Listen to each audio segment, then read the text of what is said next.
Eshean is finally here in the global side of Langrisser, one of the most versatile characters that you can have, able to fulfill being an attacker and a support character, balancing out those two roles. Not only is she going to be hitting pretty hard, but she's going to be doing so much more like healing, buffing, and able to act against her team. Such a broken kid. This character has already become one of my favorites so far. Everything that she's able to do, I love it so much. Long Games is no longer holding back when it comes to making overpowered characters. So let's go check out what she's all about and how to build her. So with her talent, her attack and defense are increased. At the start of her turn, if her rating stacks has not reached the maximum stacks, then she gets 1 stack of it, which will increase her damage and stacks her 3 times, which cannot be dispelled. At the start of her turn, if her rating stacks have reached the maximum, all stacks are removed and all her skill cooldowns are reduced, and it gets better the higher her star level is. After taking action, she can use something called Unified Defense, which will give her 1 of 3 skills. One of them restores her health, one of them increases offensive stats, and the other one will act against someone. So yeah, obviously she's going to be ramping up her damage. You'll have an easy time stacking those talent buff. With that fact, it's going to be so easy to get that skill cooldown. These stuff you're going to get effortlessly, but her talent skill is one that you're going to be taking more notice of. It has self-healing, offensive buffs, and act again. And another thing about her healing is that if you carry her 2C, her unique 2C, her healing gets increased, but you can use it on her allies. So it's something worthwhile to carry just for that to become this pseudo healer for her, making her support role much more stronger. Her best class is going to be Flyer. Yeah. Her other one is Infantry. Don't even bother with this one. Flyer is just so much better in every way. Her stats in her Flyer class is much more better, and also the mobility. Hope I didn't have to tell you guys that. I feel like it's very obvious. Unless you're new watching this, then I'll give you guys the slip. For her Mastery Stones, Armor, Headwear, HP, Attack, and Defense. Weapon Accessory, HP, Attack, and Skill. Or you can do Defense instead of Skill. Then with the Arena Stones, I recommend doing a defensive set, since with the playstyle, it can be very difficult to execute effective ways of actually trying to attack with her without risking having her getting killed. So it's better to have her survive better, but if you don't care about all that, then the offensive set may be suited for you, if you like that. Her best soldier choices would be the new Flyer one. More attack, defense, magic defense, and when moving 3 more blocks, more damage they can do. Just overall balanced stats, so they're good in every way. You also have the Angel here to take less magic damage, but you won't be able to hit as hard compared to the other one. Then you got the Unicorns. Now you may be thinking it's to better deal with infantry and have that terrain master ability. While that is true, you're also going to be using them to avoid being easily killed by archers. Her best weapon is going to be the Ragnarok. If not for that, then Routing Light for more damage the more blocks that you move. Some alternatives you can use are Throwing Guardian for the HP, Last Justice to lower attack and in before battle, or even Peacemaker to disable passive skills before battle, which I would say is the last thing that you would ever think about to use. For the armor, Last Rites obviously, if not for that, it's a legend, but if you also don't have that one, you have the Demon Lizard skin or even Alliance Robe. That one increases your defense and magic defense if not in mixed forces, and most of the time, she'll be using Flyer soldiers. So it's really not a bad choice to put on over the Demon Lizard skin as your third best choice. For the helmet, King's Crown is a very good choice since she always wants to stay very close to her teammates to provide support. Then the Snow Beanie can work for more defense. With the accessory, if you want more killing power, then Judge, Slayers, or Prisoners. You can also do Bloodthirsty Nail. You'll still maintain a lot of attack and it'll make you immune to being silenced. And if that ever happens to her, she won't be able to use her talent skills. If you want more bulk, you can use the Overlord to be immune to stat down, or a Swordsmith to be immune to fixed damage and silence immunity. The reason we can set up with these type of accessory is because Eshean will have a very hard time looking for ways to attack and making sure that she can actually kill. Because if she doesn't, she'll most likely end up dying. So you can make her defensive so that she can survive stuff like assassins and do everything else besides just thinking about attacking all the time. In regular content, it's something that you don't have to worry about, but in PvP, it's something worth considering thinking about. As for her best enchant, you can do Breeze. She can actually get a total of 11 mobility, but if you think her mobility is fine, it's already a lot for you, then you can do Full Moon if you want. As for the enchant stat that you want to look for, it'll be HP, attack, and defense. Try to get lots of HP and attack in there. You really want that. Even try to get defense if you can, but don't go too crazy for that if you don't have the resources. Just having HP and attack is fine as long as you have a ton of it. Anything else with those two is a bonus, even if it's something like magic defense. Because trying to get the perfect enchant will cost you a lot. so it's normally not worth it. Alright, so hopefully that helped you guys have an idea on how to build your Eshean, so that anyone having trouble with the first awakening stage, let's go ahead and walk through it together. Alright, so here we are. We're gonna be up against Melania, Sherry, and then Clarette. So these are the skills that I'm gonna be rocking with. For 1C, just at the Gen, we got Sword Soul just because it's a very powerful skill. Then you got Air Slash to attack from 2 blocks. Eshean has really good single target skills. Raging Thunder will give you a buff to lower your damage taken. And you also have Sun Slash for the extra healing. So yeah, a very good variety of skill sets. With the best soldier choices, the recently new Flower one, balanced stats overall, and you're going to be hitting more harder than anything else. There's the Holy Pegasus, you're going to be surviving stuff, but you're not going to be hitting as hard. Then you got the Angels, who are decent to use. Alright, so the first thing you want to do is go ahead and take out Melania. There's nothing she can do, she's not going to be killing you, unless your stats on Eshean is like incredibly low. The only thing she has is Gospel, a single target skill, and AoE. The AoE, sure, I guess. The best you can do is just wipe out your soldiers, maybe. If your stats are not the best thing in the world, then it's something that might happen. But your soldiers are not going to be able to do any damage. Then after that, there's nothing really else that you can do with the domination skill. I guess you could do something like buff her up, which you're not going to get anything, but that does increase her radiant stacks so that she can hit more harder. And then with Sherry, you can just simply use Air Slash, or you can Turnstile so that you end up on the terrain on the left or right for more defense. And using your skill isn't much of an issue here, because you're going to be getting them back pretty fast. Like see with Sword Soul, just one more turn and it's almost here.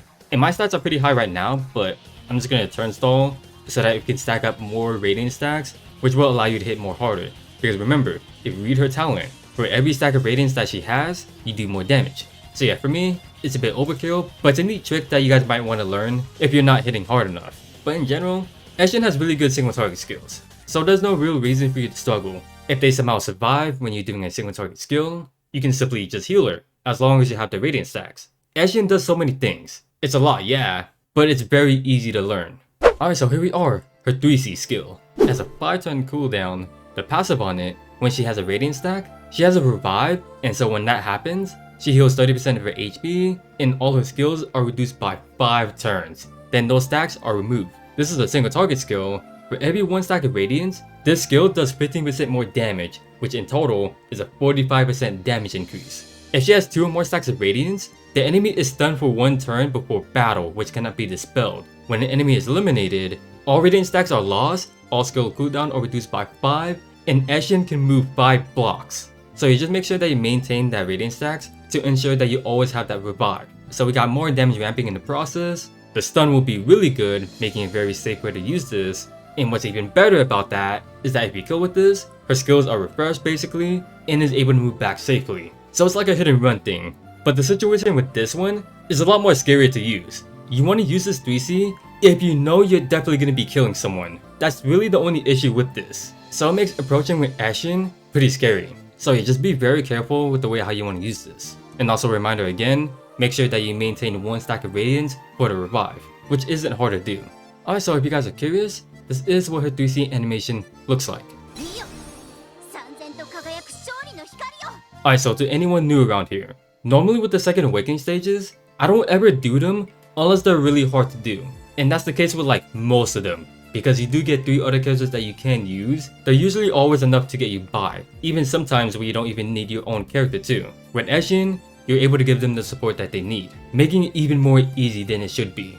Alright, so with that being said, let's go right on into her showcase. Alright, so just in case, we're gonna read over her talent again. Attack and defense are increased at the start of her turn. If her radiant stacks have not reached the maximum, she gets 1 stack of it, which will increase her damage dealt that stacks up to 3 times, which cannot be dispelled. At the start of the turn, if her radiant stacks has reached the maximum, all stacks are removed and all current skill cooldown are reduced. And if it's at 6 stars, it reduces the skill cooldown by 5, which is basically a full refresh.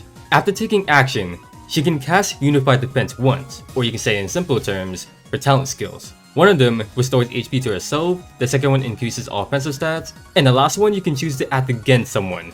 Really ridiculous stuff. So if we check her buffs, you can see the radiant stacks, which will increase her damage dealt. Really easy to understand. Now most of what she can do will fly by you, but one thing that you mainly take note of is when you end her turn.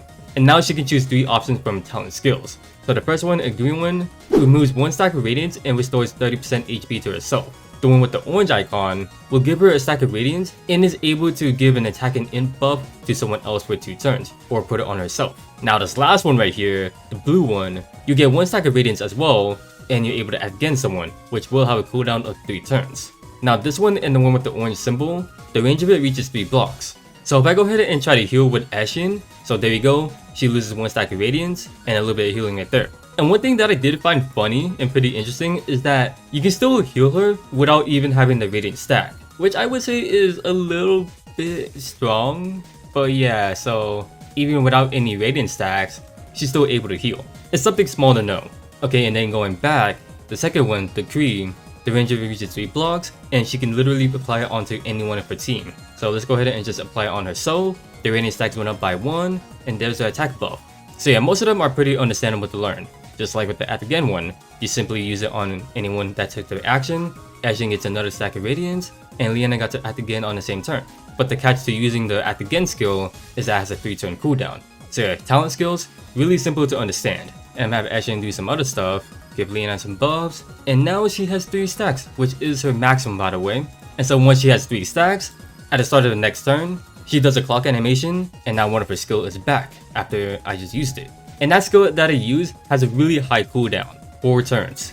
And speaking of the skill, when using this, for every stack of radiance that she has, gains a random buff. Can move another 3 blocks after using this. If she has 2 more stacks of radiance, she can move 4 blocks instead. Also after using this, she cannot use her talent skills, and buffs on her do not lose their turn duration. So I know Eshean has 2 stacks, right? So let's go ahead and use this. So what that means is that she'll get 2 random buffs and will move 4 blocks. Defense increase and damage taken lowered. If we check the tiles, 1, 2, 3, 4. But when using this at 1 stack, well I'm sure that you guys can put 2 and 2 together, she gets 1 random buff and is only able to move 3 blocks. And of course at 3, she gets 3 random buffs but still move 4 blocks. So yeah, she can't use the talent skills, but then after ending her turn, she can still use them after officially ending her turn.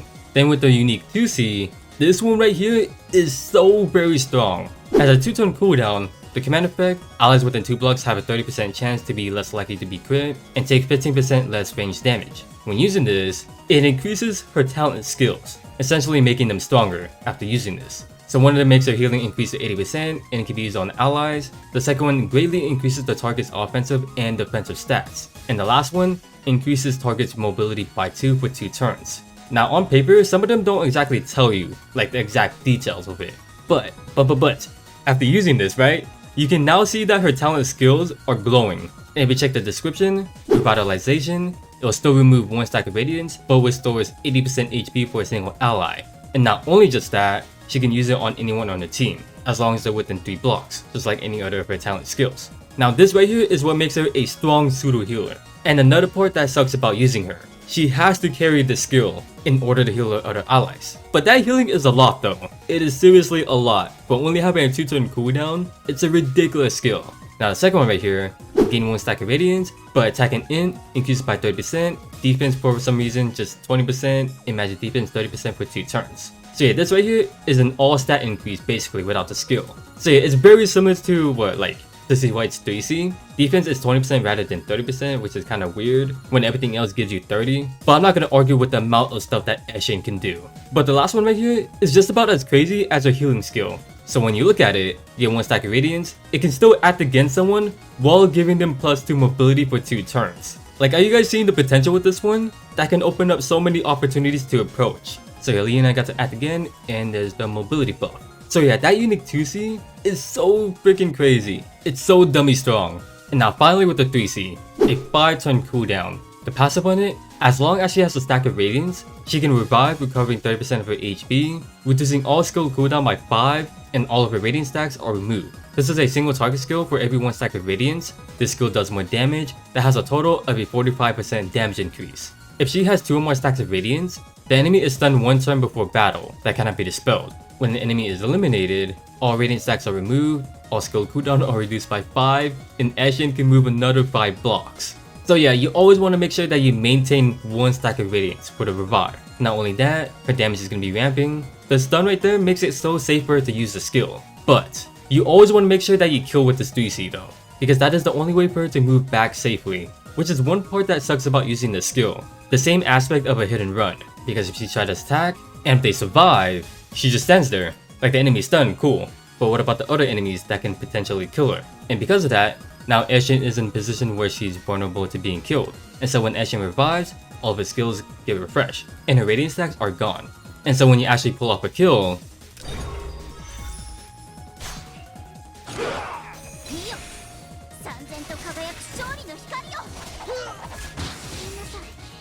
so there you go, she does like a small animation, there's a clock showing that her skills got refreshed, radiant stacks are gone, and is able to move 5 blocks. And then right after, she can even still use her talent skills. So it really does suck that you always want to make sure you get a kill, but once you're able to pull it off, you are greatly rewarded because it's a full reset. And there's still other ways for her to refresh her skills, which still refreshes them a lot. So yeah, something like in regular content when you're fighting a boss, you can just go crazy with it, with how easy it is for her to stack them. So yeah, just another reminder, whenever using her 3C, always maintain at least 1 stack of radiance to always ensure that you have the revive. So what most people will do is that if they had 3 stacks of radiance, they will always spam her healing skill, not only just for the revive, but it maximizes her damage output. And of course, in somewhere like in PvP, you want to make sure that you can pull off the kill, so that for the most part, she can run back safely. So overall, Eshean has solidified being the best character in the game so far. Definitely one of my favorites for sure. The amount of stuff that she can do is crazy for a single character. Able to work in any kind of content, she's just going to be insane in all of them. She's going to be very consistent at everything that she can do, and being one of the most versatile characters in the game. Damage potential is very good, survivability is even great, especially the physical survivability, with amazing support options like healing, buffing, and at the again. That gets even better with the unique 2C. Speaking of that, it's something that you'll be mainly carrying mostly in PvP. Definitely in regular content, you want her more so as a damage dealer. Even her skill sets are very good. Like there's so many that you can use and they'll all be very good. Eshean gives herself so much and offers a lot, so not much needs to be said about her. It should be easy to understand how broken this character is. Very much worth the summon and the highly recommended character to grab. It may seem like there's a lot to learn about this character, which it is, but trust me when I say that it is very easy to understand them once you start using her.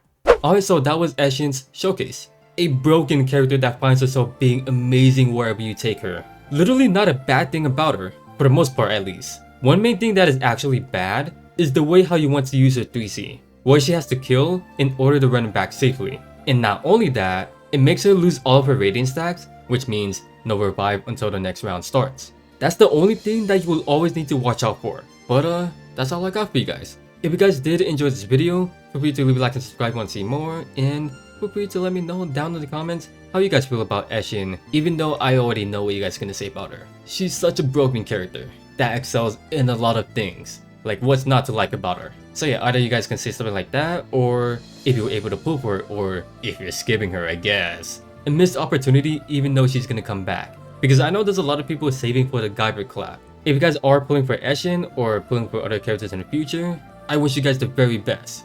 So yeah, thanks for watching. Your fellow Z.